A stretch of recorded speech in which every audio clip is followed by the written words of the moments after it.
the business students or something to that effect. Good morning, everyone. Welcome to our Entrepreneurship Career Week panel. My name's Abby Hodder, and I'm going to be moderating the panel session today. This morning, we have exciting guests who are going to share with you about the world of entrepreneurship. But before we get started, we have a couple housekeeping items. So in case of an emergency, please evacuate through the nearest fire exit for this room. That is the front door right here, as well as the door to the back. This is Kathy. Hello. Please turn off or mute your cell phones for the remainder of the session. We kindly ask that you also remain seated for the duration of the panel, as well as please postpone any questions you may have until the end of our panel discussion. And we'll have a Q&A session following for student questions if time permits. And finally, as many of you know, this is a Learning Passport eligible event. In order to keep things efficient, we ask that you please complete the Learning Passport activity survey, which is on the table in front of you. Please leave this until the end of the panel session, as well as complete the activity page in your Learning Passport booklet, and then you'll be able to receive your stamp from either Colleen or Maria in the back of the room following the end of the session. To begin, we will ask our first question, which for our four panelists that are here today. So the first question is, please briefly describe the organization you work for as well as your position, and we'll get started with Kathy. Thank you. My name is Kathy Jordani, and I own a small accounting practice in Dartmouth. So we do bookkeeping, personal tax, corporate tax, estate tax. I'm the owner. My name is Emmett Blois. I own the Barn Fitness in Elmston, Nova Scotia. I'm an owner and also a trainer there as well. Hi everyone, my name is Amanda White, and I own Foresight Atlantic Inc. I'm a professional quantity surveyor. I do capital budget planning for construction projects before they get built, and I also do project monitoring of construction while they're in the advanced phase. I'm already on. My name is Dan Monk. I'm a professional engineer, and I own my own company called Monk Renovations. We focus on residential renovations in predominantly the HRM. So that's your bathrooms, kitchens, your basements, additions, whole homes. We do everything except for build new homes. It's a focus that we decided that that's our niche market, and that's where we've been focusing for the last 10 years.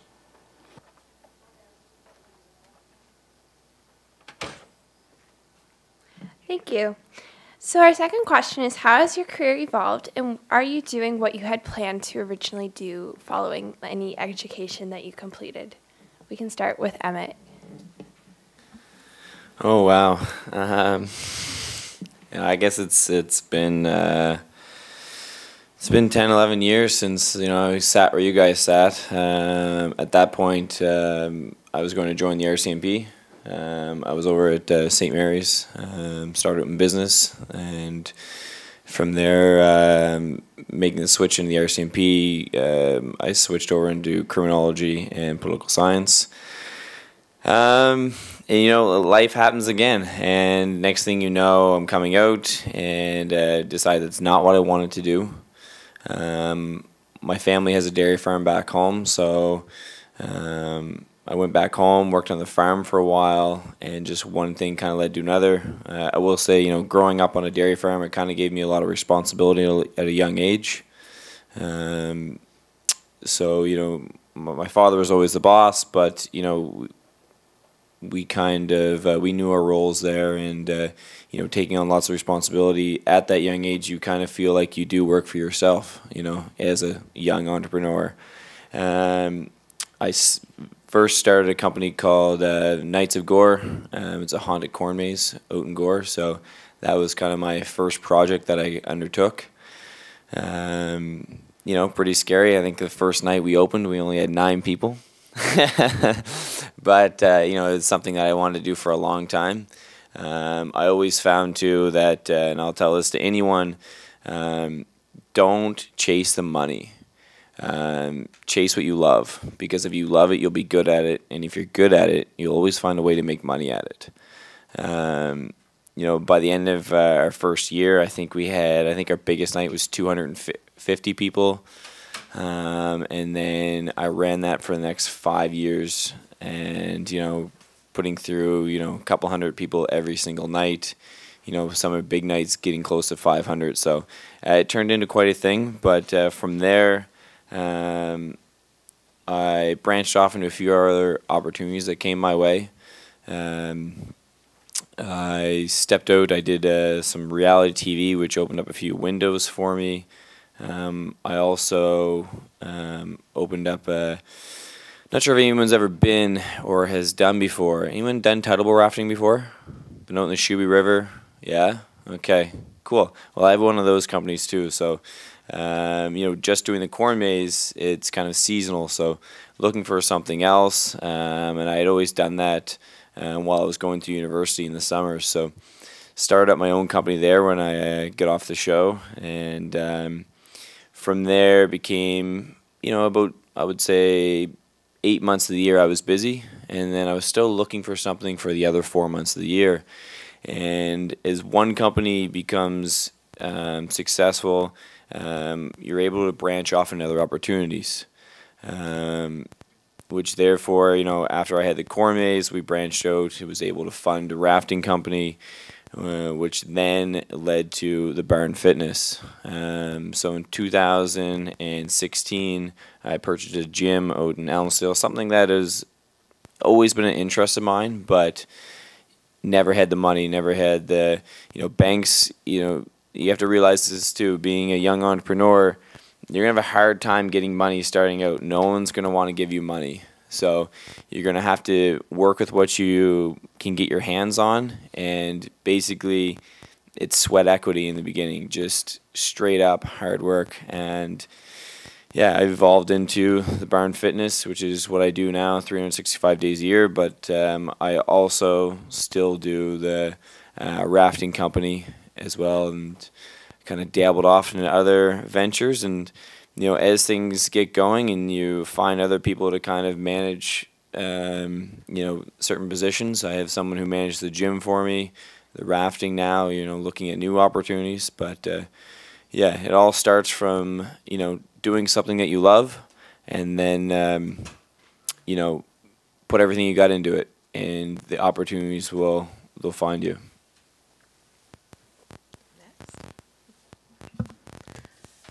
So, my career, I didn't expect to be a quantity surveyor. For one, I didn't know what a quantity surveyor was until I took construction management at NSCC. Beforehand, I had done everything from cleaning toilets to being a manager of a pawn shop. I know, that's hilarious, right? I've also done bookkeeping. I was an administrative assistant at the Daily News when the Daily News was around many years ago. So no, I didn't plan to do this, but I'm glad I found it. I went to the waterfront campus the first year it was open. I graduated 2009, thinking I was going to be a project manager doing maybe renovations or new build. But luckily my instructor at the time thought I would be a good quantity surveyor. So I started with a company called Hanscom. They're a national quantity surveying company, and I was there for almost 8 years until last year. I decided to start my own consulting business so I could, I guess, choose the projects and the clients that I wanted to work with.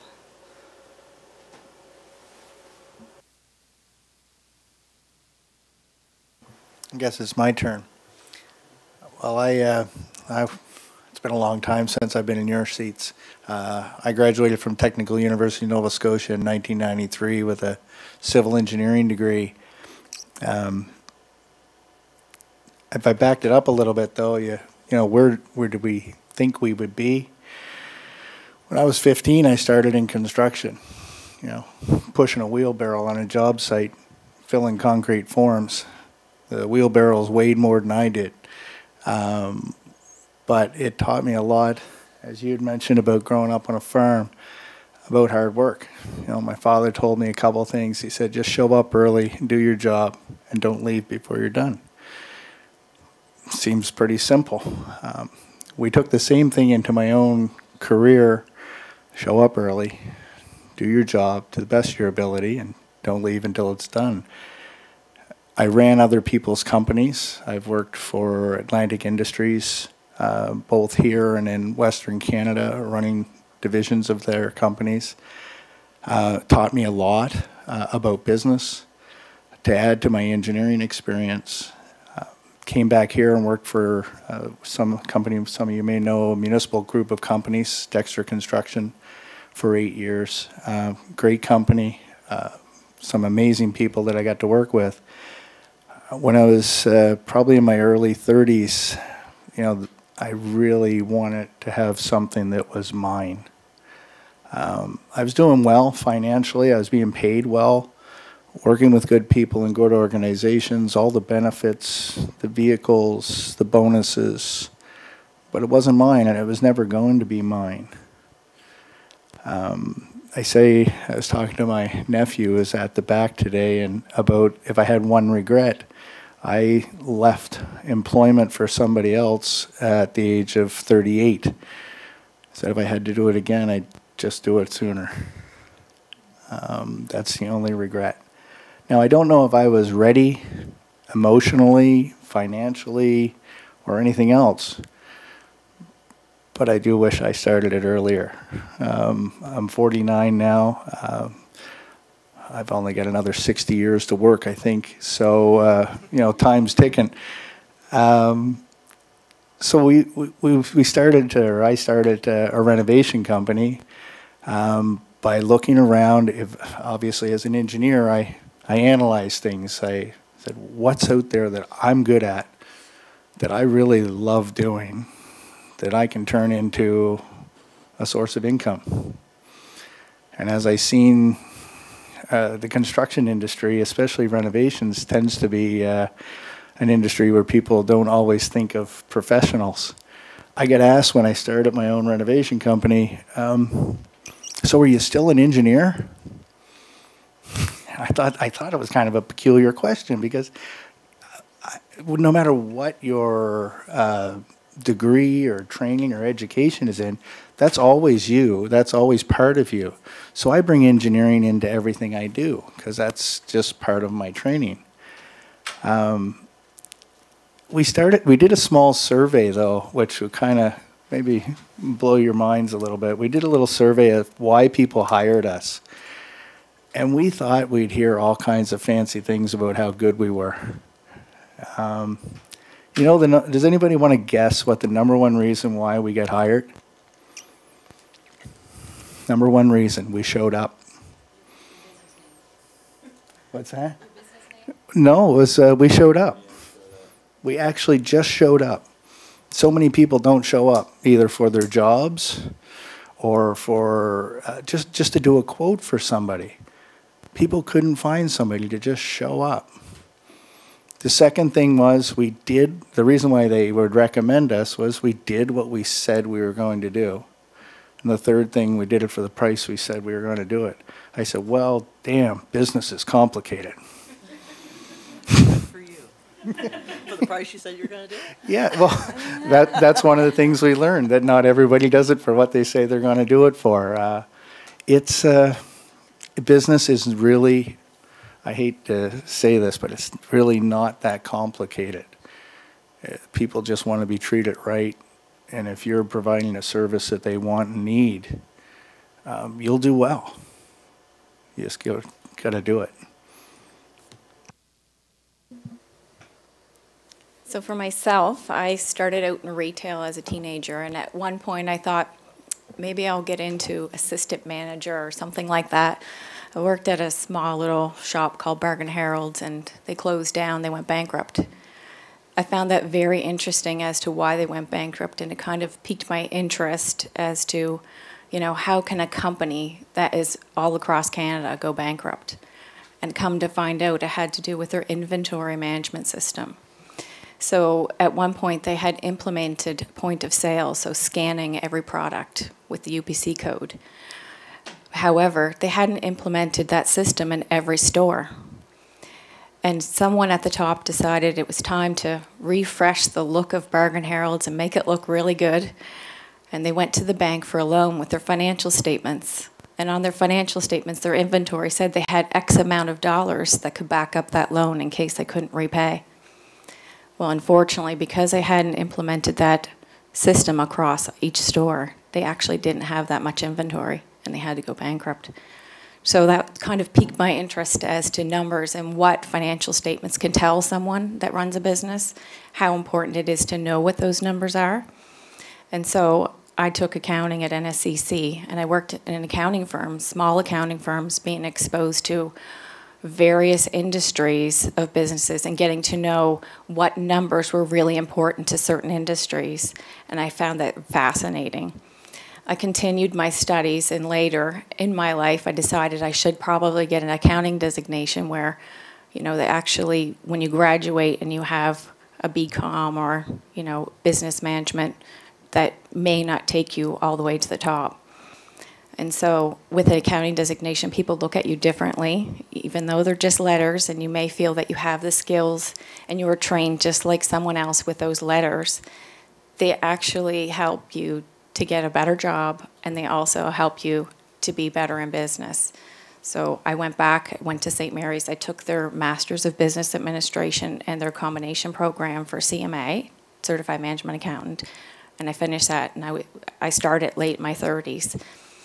I continued to work for small accounting practices, and many of my clients continuously ask me, Kathy, just start your own practice, we'll follow you. You know, you're really good. We deal with you. We only want to deal with you. We don't want to deal with the partners. We want your advice. We want you as our assistant in business. So I took the leap in 2016 and started my own accounting practice. And that's what I'm running today. And I have 2 employees now. So things are good. Perfect. So we've had Sylvie join us, and so what I'll do is I'll get Sylvie to introduce herself as well as the organization she works for, and then you can share a bit about like how your career has evolved over the years. Sure. So I'm Sylvie Ouellette-Hart. I'm a graphic designer. I own Sylvie Design. I've worked with various companies before, and that's one thing that I felt I needed to have was the experience first with other organizations before going on my own. And yeah. Perfect. Awesome. So our third question is, what do you like about your work, as well as what do you dislike or find challenging? So we'll start with Amanda. Hey, well, really, the best part of my job are my clients, the people I get to work with. So many different kinds of personalities and strong personalities, funny personalities from time to time.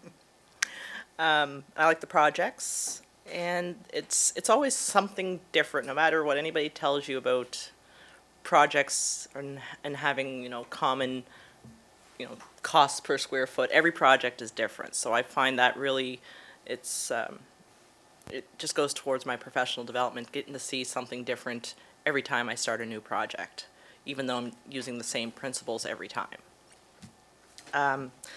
What I don't really like about my career path in some respects is the culture. So what I mean by that is sometimes in construction, and maybe you can vouch for this, is the somebody that has to lose so somebody else can win scenario. And that's really, I find, to be chronic in the construction industry. It's getting better, but that's something I don't like. And I don't like the fact that there's not a lot of women in executive positions. So that's, and that again is changing. I guess I'm kind of proof of that. That is, it's changing, but it's a small change over time. Yeah. That's it.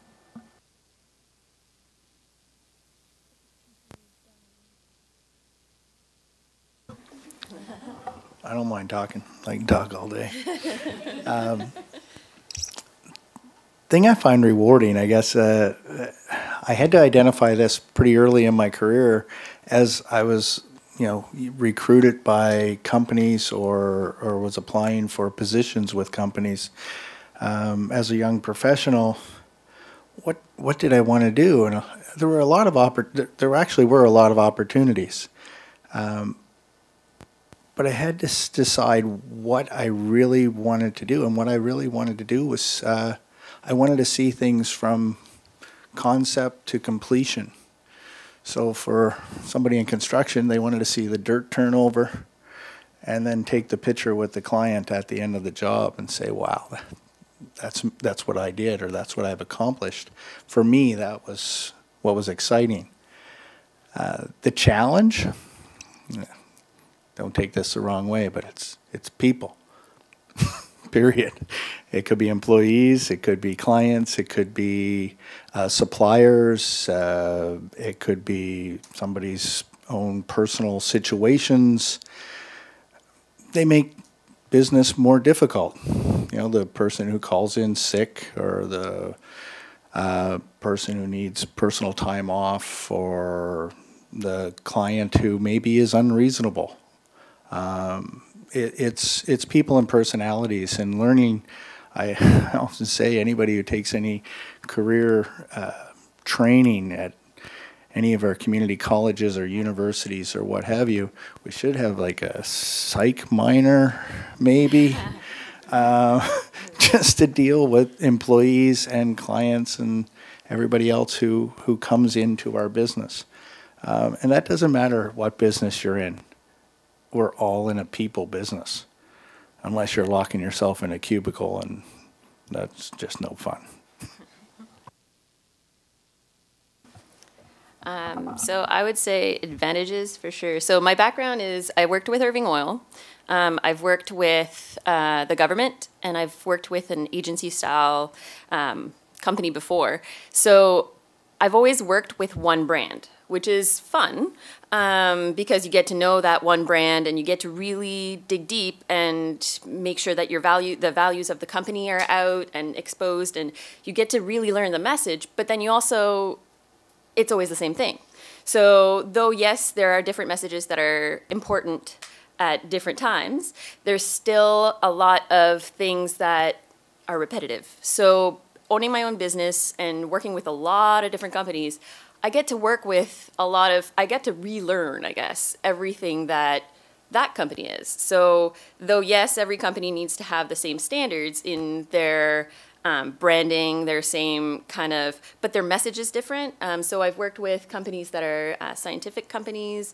I've worked with companies that are product-based, a whole bunch of different types. So I feel the learning curve is, like, I like pushing myself. So I like that part of the advantages part, but I guess it's also a disadvantage because then every new company, every new brand, it's learning how people work. It's learning how everyone has their own quirks, so you kind of gotta learn to adapt with all those different quirks. So you gotta learn how people respond differently. You gotta learn, sometimes some people prefer email over a phone call. Some people prefer a text message, which I find that's new. But some clients might not respond to my email unless I text them first. So that part is still, I find that weird because that's not my world, but you gotta adapt. And I find that that's a big thing that is important for businesses, is to adapt. And yeah. How many people here have taken accounting? Has your professor told you that cash is king? Has anybody heard that term? Yeah. So that may be good. However, what I really like about owning my own practice and seeing all the different industries is sometimes that's not true. So yes, you may have cash in the bank, but if you're selling different product lines, you may not be profitable in a product line. And if any of you have taken more advanced accounting courses, you will come to realize that. So my fascination is, and the things I love about my job, is looking at the numbers and analyzing them and giving my clients the feedback that they need to make the best business decisions based on the information that's happening within their data. I love it when a client comes to me and says, you know, I'm growing so much, I need a business loan, I need more equipment, you know, I need a loan to get that equipment. And I love it when they come to me and say, can you create some sort of projected financial statement? And I'm like, yes. Spreadsheets, I love it. Let's take historic data and see what that data tells us and project into the future what it could mean and what it could look like. So I'm a numbers person. The thing that is not so great working in an accounting practice, well, if any of you like to travel, do you travel like Dominican or Cuba, or the best prices are usually in April? Well, I have a blackout period. We cannot travel during April, so that's probably the worst thing. So that, you know, clients are coming and they say, I need my personal taxes filed. I'm going to Cuba. Aw, poor you. So it's a little frustrating because I've never been able to take any of those trips. So that's probably the worst part about my job.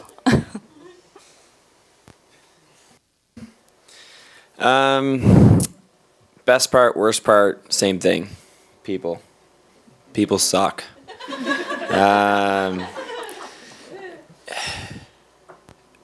love the fact, I love wheeling dealing. I love selling things, you know, when I think it was first when I was 10, what grade would that put me in? Grade 4? I think I used to go and buy, the big Tupperware candy things of those big sour shooters. And I did the math out, and basically they each cost me, I think 15 cents. But I could take them to school and sell them for 25. Anyways, that lasted for about a month, and then I got in trouble. But so at a young age, I started selling things. And then I moved away from objects and went to experiences, whether the corn maze, you know what I mean, giving someone like a night out, the rafting, you know, a crazy adventure of a lifetime. And now those are great, but at the end of the day, I didn't really feel like I was doing anything, you know what I mean?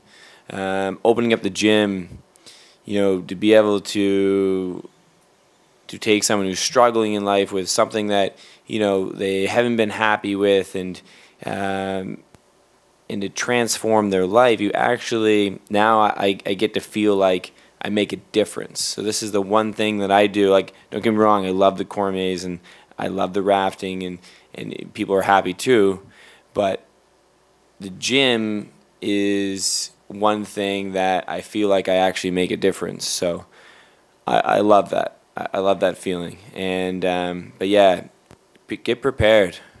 People, like, if you're selling stuff and you're dealing with people, everyone wants a deal. And one thing I've learned, the people that want the deal are going to be the people that are the worst to deal with in the end. So sometimes you got to be like, you can stand your ground, and I've learned too is like, stay black and white. It's this or it's that. You know, you start bending the rules for one person, and you got to bend them for all of them. And you don't want to deal with that person that just is only there for the deal anyway. But yeah, people are amazing, but they also suck at the same time. So our next question is, can you tell us about the types of jobs that might be available for students considering a career with your company? And if there's no available jobs like within your company right now, you can also talk about like career opportunities within the entrepreneurship industry. And we can get started with Dan. Started with me because I'll probably take more time. Careers with my company, we employ right now 10 people. No, 12, including myself. We have 2 estimators, project coordinator, myself as the owner and overseer, 7 carpenters, and a painter and a drywaller. Our biggest demand is actually in skilled trades. Seems to be that, well, I know where it ended up. It was around 2000. Probably half people in here weren't born then, but in 2000, prior to that, about 2 years or 3 years prior to that, everybody was going to learn how to do everything on computers. They didn't think that anybody would ever have to swing a hammer again, I guess. I don't know. Maybe we're going to 3D print buildings and roads and all this. I don't know what the thought process was, but we took We took industrial arts classes out of high schools and junior highs. It took a lot of talent out of our society, because then people didn't know where they fit. They weren't a computer person. Maybe they weren't destined for university, but maybe they were good with their hands. I just happened to grow up in the country where everything we did, we didn't run things to the garage and get it fixed by a pro. We fixed it. We built it. We grew it. You know, that was what we did. I think that's one of the things that's missing right now. I think even folks that are highly skilled with numbers and with book smarts still need that hands-on experience to be able to connect this with that. I said my most skilled carpenter is guys about 55, and this here and these here are hardwired together. He's brilliant. I go to him on a regular basis for a consultation to find out a solution to a problem. Having your brain and your hands connected is a huge, huge asset. So I don't roll out for any of you who you know, you're getting your book smarts to do things that are hands-on as well. I need smart carpenters. I don't need people who just can swing a hammer. I need people who can solve problems.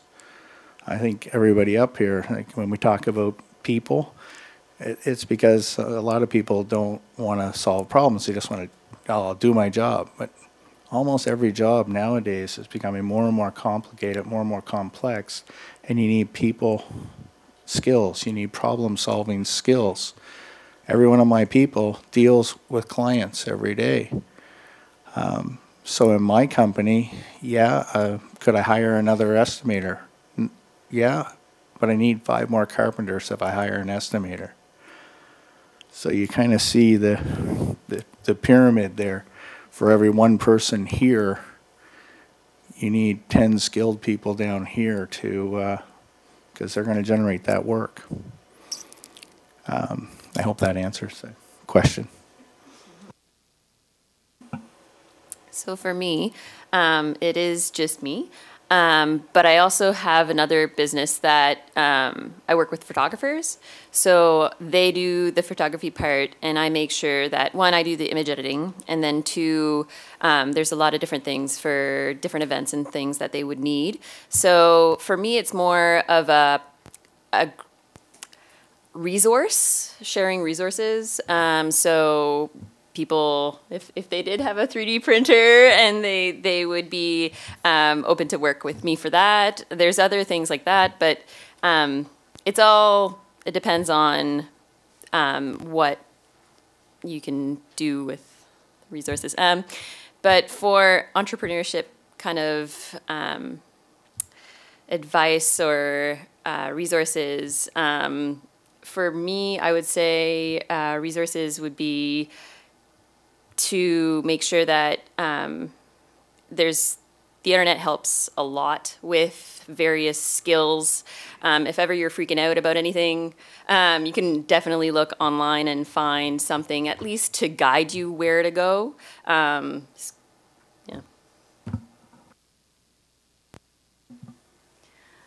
Right now, I'm not looking for any new hires. However, things change and people move on, or I have grown, so I don't know about the future. However, usually when I'm looking for someone that has the ability to show up on time, to be punctual, to meet deadlines, and to take the work into their own hands, not just to come to work for a paycheck.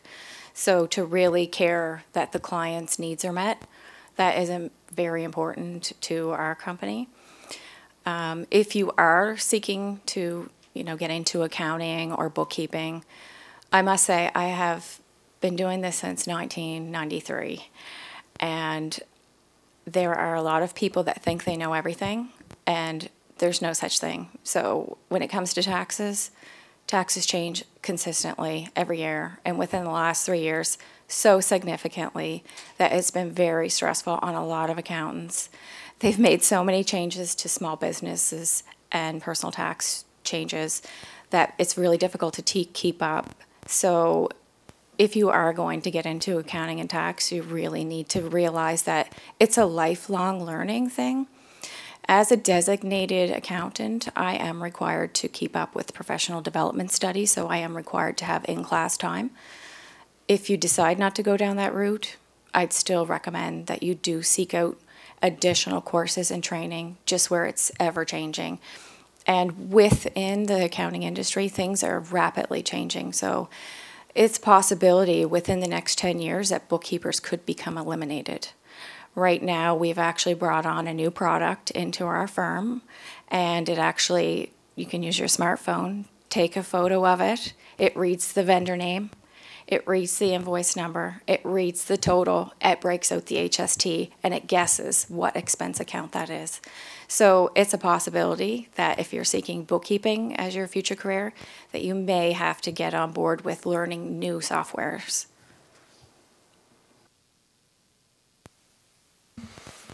Yeah, well, it's the off season for the rafting, but I love students.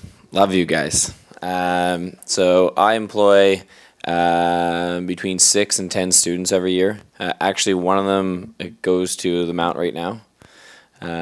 So he'll be back in the summer. But you know, it's a summer job, tuttable rafting. You know, it's amazing. It's fun. You get to meet tons of new people every single day. But yeah, it just runs the summer months. So when you guys are off, we kick her up and then slow us right down once the 1st of September, and then when you guys are back to school. So if anyone's looking for a summer gig, River Wranglers, give us a shout. Send me an email. We got a few months. But I will say this, guys. If you're hungry enough and you want a job and you're good at something, or at least you're hardworking, and I'll give you an example, but even if someone says they're not hiring, keep bugging them. You know, it means a lot to an entrepreneur, especially someone who takes their work kind of personally. You know, if you're a hard worker, like to give you an example, one of the guys that works for me, I wasn't hiring right away. But he kept bugging me and bugging me and bugging me. And he's like, well, how about now? Like, you know, I can do this or I can do that. And, you know, a go-getter. And eventually I was like, all right, man, I'll see you Monday. Because I couldn't deal with him anymore. But that's the type of person you want. You know, someone who, you know, a lot of people just believe that this day and age, you just get paid for showing up. And that's another thing that, you know, we struggle with, is just because you walk in the door doesn't mean, you know, you should be getting paid. It's just you have to work for it. And have someone with work ethic, I think, you know, it's like a dying thing. And it's almost, I don't know if you've grown up around it or the city, but everything happens like this, happens like that nowadays, and we're just losing, you know, the want or the drive, or you used to have to work for everything. You know, the phone rang, you had to get up and go get it. Now the phone rings, you just flip it up. You know what I mean? Or half the time it's already in your hand. So every year things get simpler and simpler, and, you know, as an entrepreneur, when you're trying to get work done, people want to do less and less. So, again, show up early, work hard, work till the job's done, and, you know, someone's going to see that. And, you know, good things always come your way. So, I'm not particularly hiring right now. I've only been a year and a half in so far, so I'm not quite at the level of projects and clients I want to be before I guess, take somebody else's, or have somebody put their trust in me to pay them. So I want to make sure I have, you know, enough work for one. If I was to hire someone, I guess it'd be the same thing, somebody with a strong work ethic, because I don't believe that there's strong work ethic in some younger folks. I have a teenage daughter, so yeah. there's not a lot of work ethic there in her generation that I've seen so far. There's a lot that remains to be seen. But I would want somebody who, who wants to be there, who just wants to, get better, who wants to take their own, initiative, I guess, to continue with professional development. Because, like Kathy, I have a professional designation, and I'm required to, and I want to, continue to learn. And construction is dynamic, so things are always changing. Technology's changing, codes are changing. Sustainability and green building, that's a big one now. We're not quite up to technology yet in the industry. We're kind of behind some other industries, but we're getting there too. So it's going to be constant learning, and showing up on time and wanting to learn more, or wanting to be more, I guess they call it intrapreneur spirit. And where I'm a growing company, that gives somebody an opportunity to start on the ground floor and work their way up. So if I was to hire somebody, I think maybe in the next year, it would probably be an administrative assistant, or somebody who's done engineering, who wants to get into the costing part for specialties. So the way I work, I do what's called architectural and structural cost planning and blueprint reading. But every building has mechanical and electrical, and that's, to me, a specialty. So I would want somebody who, like my counterpart, that could do the specialty work and costing. And maybe even finance and business development. Those would be some good ones to complement what I do. They could go find the business, and I can do the work, because I actually like working in the business rather than on the business. Our next question is, what is your motivation for starting your business, and why did you choose to start the business you did? And we can start with Sylvie. So for me, wanting to start my business. So I've always been someone creative.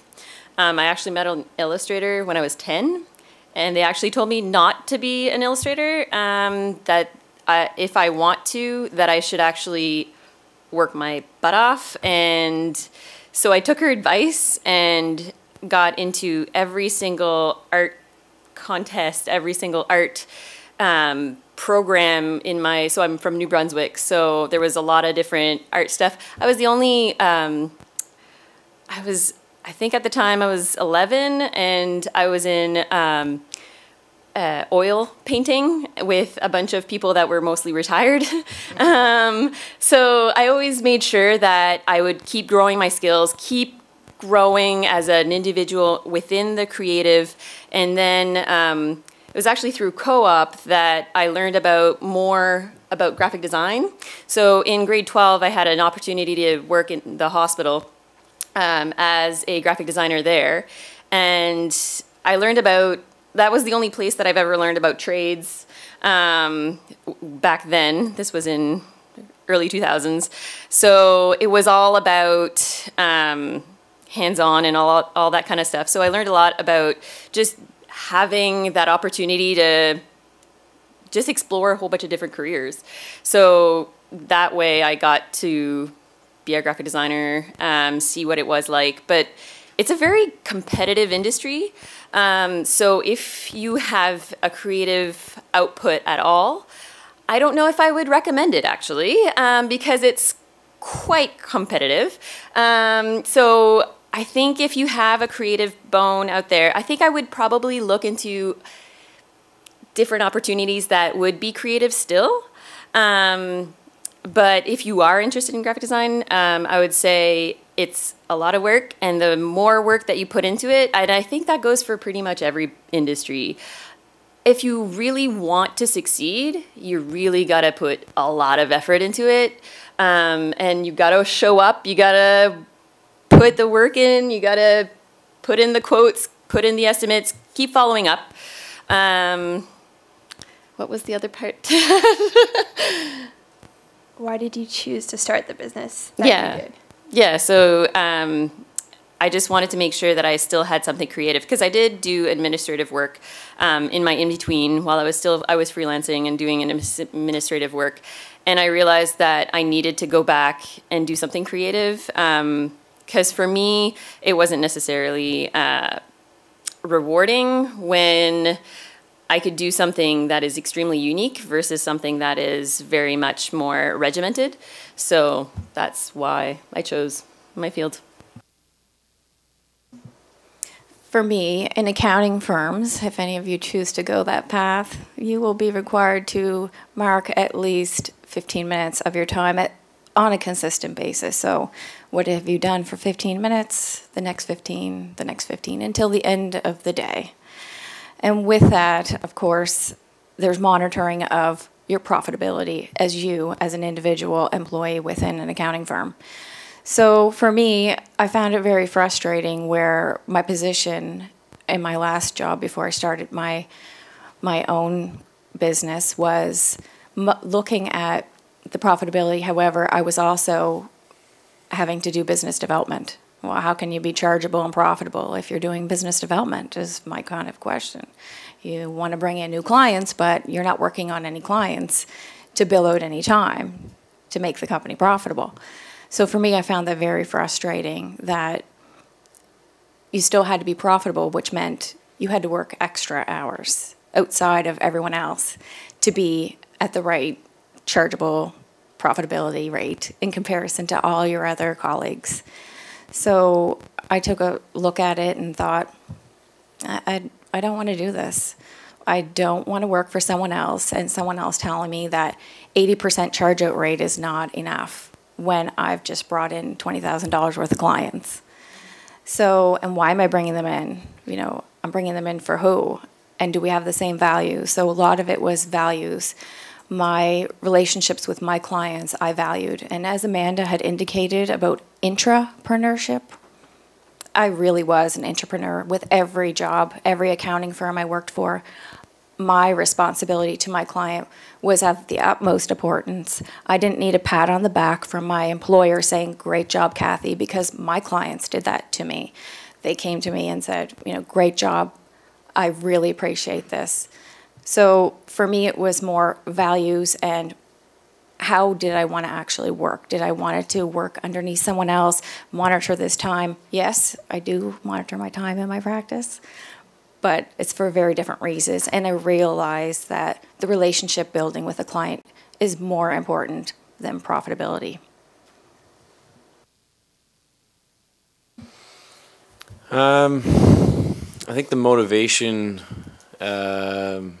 just in starting any businesses, any one of mine, I guess, was the freedom. To have the freedom that comes with entrepreneurship, but the discipline not to abuse it. I grew up on a dairy farm. I got to see my father, get up every morning. He was always gone before I was, but he came home for lunch, and he went back out, and he came home for supper, and he went back out again.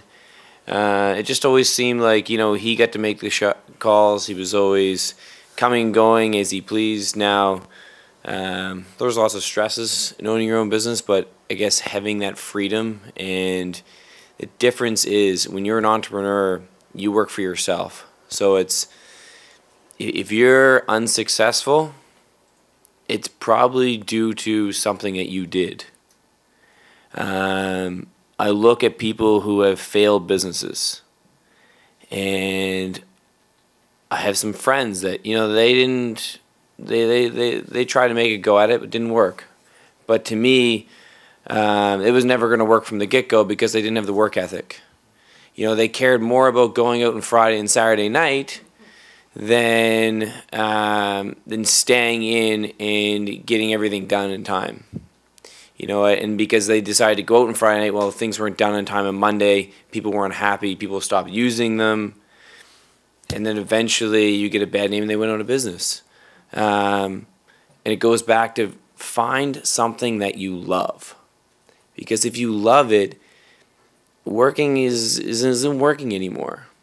When I opened up my gym, again, I started with a small budget. You know, I basically took a loan from my rafting company. Bank only gave me $60,000. I basically had to tear apart this place, renovate the whole thing, and I did it all myself. Back in high school, one of the best courses I ever took. It was a 3-month program. It taught me a month on drywalling, a month on electrical, and a month on plumbing. Okay, now I'm not saying I do all the electrical and all the plumbing. I do a lot of the plumbing, but I know enough that when someone comes in, I got a pretty good idea what needs to be done. So the renovation part of it, did it all myself. And actually, while I was in university, I've had a lot of small little companies, you know what I mean? But while I was in university, I also had a painting company. So painting turned into, okay, well, we have some, you know, you're fixing small holes, you're doing prep work. Well, you know, do you think you could, you know, do a little bit of trim work? Well, it's not that bad, you know, okay, I'll do a little bit of trim work. What do you think you could put a door in? My buddy's a carpenter, I'll talk to him. Yeah, I could probably put a door in, you know what I mean? And it evolved from there, but it wasn't truly what I loved. So eventually, I just, you know, I got out of it. I did it because, A, I just liked working for myself, and B, it paid the bills while I went to university. It allowed me to study and give me the freedom to work around my schedule, but also enough money to go out and, you know, I could still have fun. But yeah, that's the big thing is the freedom. Like, that's why, you know, I started it, and the gym itself, the motivation behind it, you know, when you're doing good work and, you know, you're doing good things and everything is working out, you don't need anyone to tell you what a good job you're doing. You'll be able to see it, you know, as the bank account builds and, you know, you see the smiles on people's faces, you want to push harder. But be prepared in the beginning. If you're not willing to work hard, I see a lot of people waste a lot of money. A lot of people start businesses because they look at other people who are successful and they want that. You know, they see them driving nice cars. They see them with the big houses. But what they don't see is that 10, 20 years prior to that, that person never went out at all. That person used to shop at Frenchie's, okay? That person lived and ate cheap, okay? Because every time and penny that they had, they probably invested it into their company. So that's a big thing that I think a lot of people really don't understand, is that if you care more about what you're wearing than the work that you're going to be doing, you know, you're probably not ready for it. But yeah, so you know, that has motivated me. Like, I always wanted that freedom. You know, I saw those people, but at the same time, I grew up, you know, doing chores before I went to school. So work ethic was never an issue with me, but I think it's, you know, it's something that you're going to always have to have. The second part of that one was, what's the second part of that question? Why did you choose to start your business? Again, guys, you may, when I was sat in your seats, I loved the gym, loved it. But no one was ever going to pay me to work out. So eventually I said, well, if I want to get paid to work out, I'm going to pay myself. You know, again, I started because I loved it. I loved the idea of coming in. I had a friend in Ottawa, actually, who owned a gym. I went up there, shadowed him for a while. They were doing boot camp classes, which is predominantly what we do. And people loved it. It's a little more expensive, but I found that there was people, I watched as people went in, and there was people getting off the bus and going into boot camp classes. At the same time, there was a guy getting out of his Porsche. So it didn't matter how much it costed, it was about the product that they offered. So if you were able to offer a good enough product and you could show value in it, everyone from every walks of life were coming in there for it. So I took it back and to a smaller community in Elmsdale, kind of towards the airport, And yeah, so started up out there. Again, it's something I love. I've always had a passion in fitness, and again, I touched on it briefly in the beginning that, you know, the other business are fun. You get to help people out with experiences, but you don't make an impact. This one, I get to feel like I make a small impact on people's lives. So my motivation starting my business was predominantly my family. I have a teenage daughter, I have a husband, and I have an aging parent at home. So I guess I'm the sandwich generation or something like that. I think that's what they call it. So, you know, yeah, my primary motivation was my family, to be able to be home when I need to be, and to work when I need to be, and to have that flexibility. I also, again, going back maybe to culture, I worked for a large corporation, national corporation, and I felt like a number rather than a person. No matter how hard I worked, or you know, how good my work was, how much my clients loved me, I was always going to be just constantly doing work, and not really doing anything else. So, I mean, since I started my business, I've kind of turned that around. Don't get me wrong, the work's still important. I still love what I do. But I'm able to take my mom to a doctor's appointment in the middle of the day when I couldn't do that before. I'm able to go to parent-teacher interviews in the middle of the day when I couldn't do that before. I'm able to participate at my daughter's high school, which is actually also my high school that I went to. I'm able to volunteer in the community. I'm also part of the Progress Club, the women's club here in town. We raise funds for local charities, and we put on different events. So I'm able to do that now, and still do professional development and run a company. I'm not sure how I'm doing this yet. a lot of coffee and a prayer. When I chose this business, well, it's because it's what I've trained in, and I love doing what I do. I love blueprint reading. I love the costs, the spreadsheets. They get me all giddy, I guess. I know you love that, Kathy. I know, right? I know we're the numbers people, but you know, the numbers never lie. I'll tell you that. But it's, you know, it's something I know and love. And for this profession, there's actually only 70 quantity surveyors in the Maritimes, and I believe under 100 in all of Atlantic Canada. So it's, you know, I mostly know all my counterparts. I go to meetings with them all the time. We hang out, and there's still a lot of room to grow here in that profession. So, you know, I guess that was a driving factor too, is knowing that I would, you know, have the business because it's a need and it's a niche. So I know that it's in demand. That's it. All right. I actually took notes. I have a question. How many of you in here consider yourself to be millennials? Because you're looking at an old guy here, so I'm not a millennial. I think I'm an X or something. I don't know what I am. But a lot of you in here might be considered millennials. You know, you guys get a real bad rap. You're not ambitious. You're not focused. You're not this. You're not that. I want to tell you, when I graduated over 25 years ago, or even when I was in high school, one thing entrepreneurs really don't have is a lot of patience, I find. Something that a lot of millennials actually share. I wanted to be done. Any of you guys excited to be finished your education process? Get out and get a job, get working, and, you know, start that career? Most people don't have the patience. Oh no, I'd like to do maybe another 6 or 8 years of university or college or whatever. No, you want to go. Patience isn't really a virtue that a lot of entrepreneurs have. What I say, well, am I right?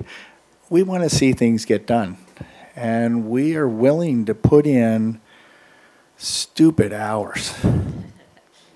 Honest to God, like when I was working heavy construction with Dexter, we were expected to work 12 hours a day. That was our day. It was on our paycheck.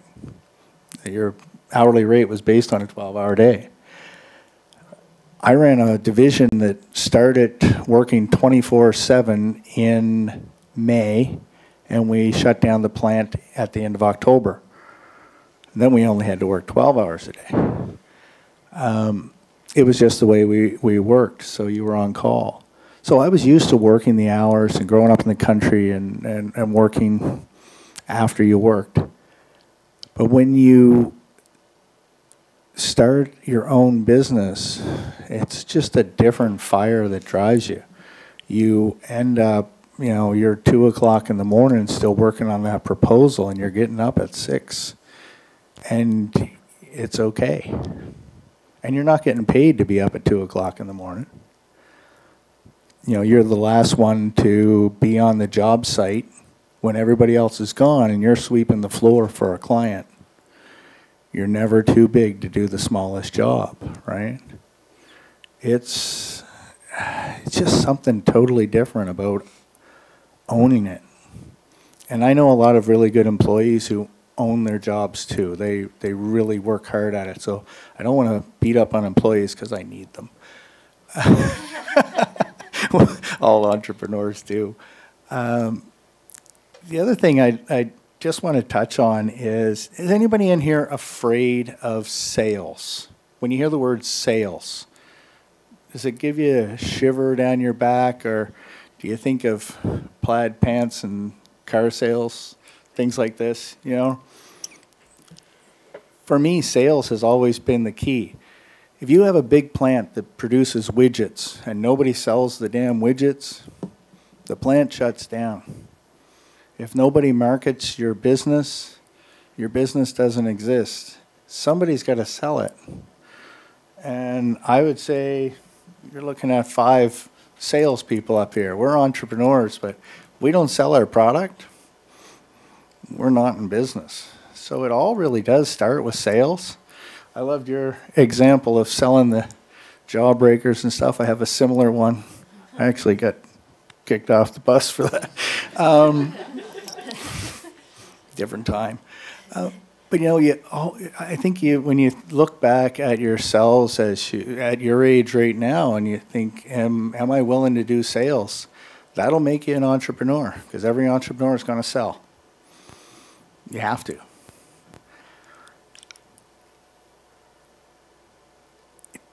That's, I guess everything for me starts with that.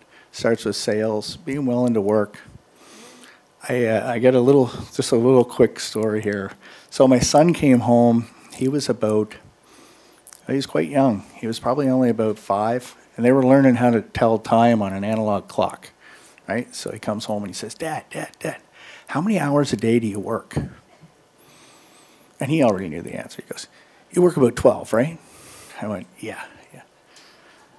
He goes, so you work part-time?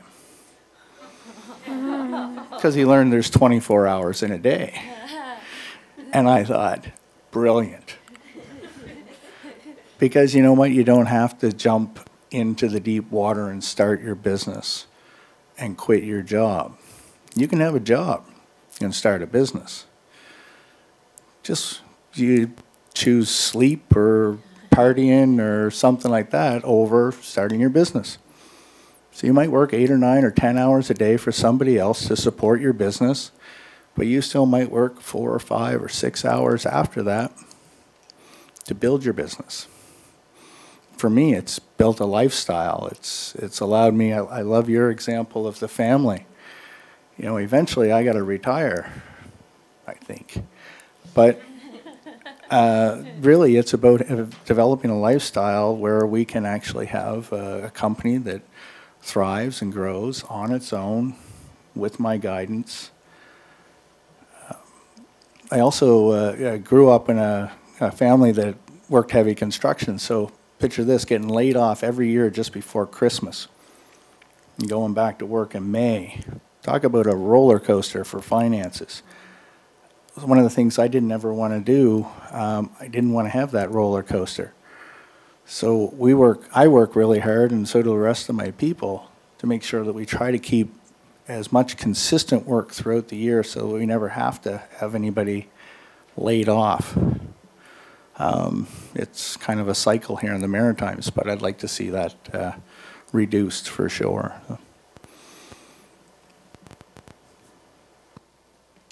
Perfect. We have time for one student question. So if there's someone who has a question, just raise your hand and we'll bring the mic to you.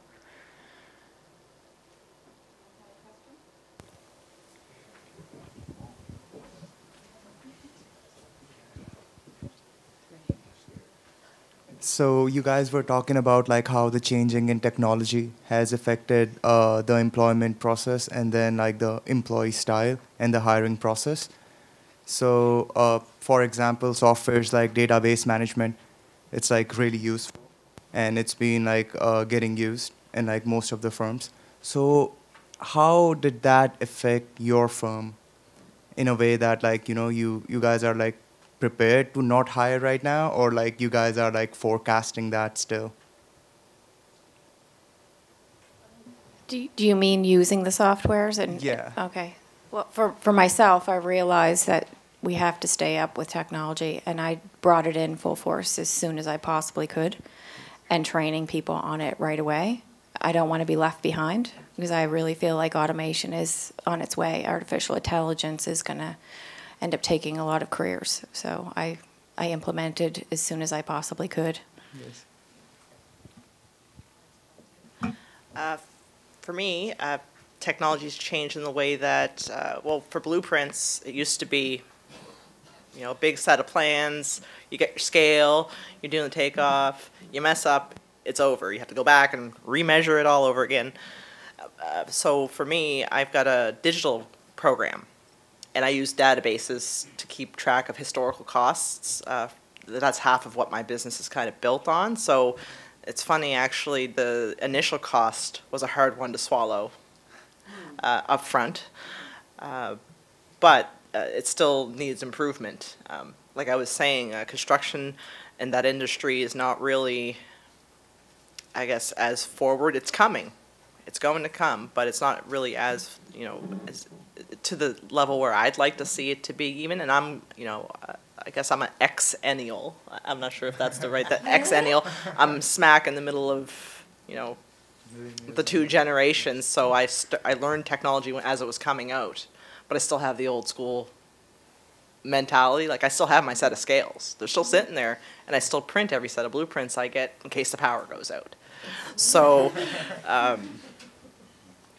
I would actually be looking to hire someone that wants to develop that kind of technology and to stay ahead. I guess that answers the question. Thank you. You're welcome. I'll just say for myself, and probably for most of us, as an entrepreneur too, you have to be a bit of a chameleon. So times are always changing. You're wanting to evolve. You have to stay ahead of it. And if you let it pass you by, you know, it could be detrimental. So even for myself, you know, people signing in through classes now are all done on apps. You know, it's no more just showing up to the gym. We're all getting more tech savvy, which means, you know, people are higher. I'm looking for more tech savvy people. Another thing is like all of our bookings through rafting is all done online now. But that being said, as he touched on, we're salespeople. This is a marketing war out there. So, you know, I think people are putting more emphasis, or myself anyway, in the future on people who have great marketing skills. Because if you cannot sell your product, you will soon not have a product. So it's a big thing. I think for data and technology and all that stuff, yes, it might be taking away jobs, but it's also creating a world that it's actually easier for entrepreneurs to succeed. I'm finding it easier to have like QuickBooks and like all these different things that would manage. I still have an accountant.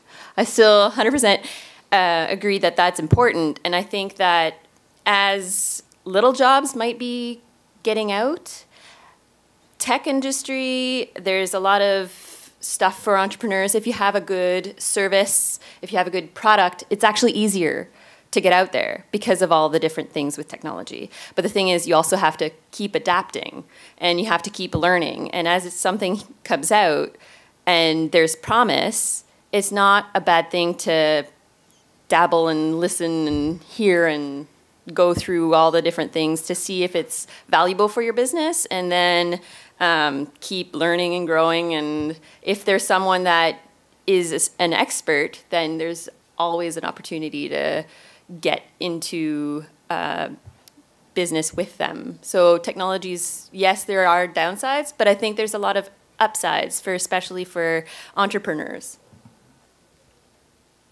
Thank you. Just one comment on that technology. You really have to remember that almost every business is a people business. Technology can make our lives easier, but ultimately almost everything that we do is relationship-wise. People hire you because of relationship. They stay with you because they like you in a lot of cases, believe it or not. People return to your business. They refer your business. It's a people business. So use technology wisely. Use it to help you. Use it as a leverage. But don't count on it to sell your company. Ultimately, it's a people business. So basically, I asked this question because I really wanted the panel to tell the students where to direct their education towards. And if there is something like some industry which is dying out, then students should rather like look towards like the ones which are still there and which is going to be there. I want to answer that. Communication skills. I cannot tell you how frustrating it can be for me sometimes, and even with my own clients. I'll sit in a meeting and they're on the phone. Everybody hear me? Hear me at the back of the room? All right, we're good.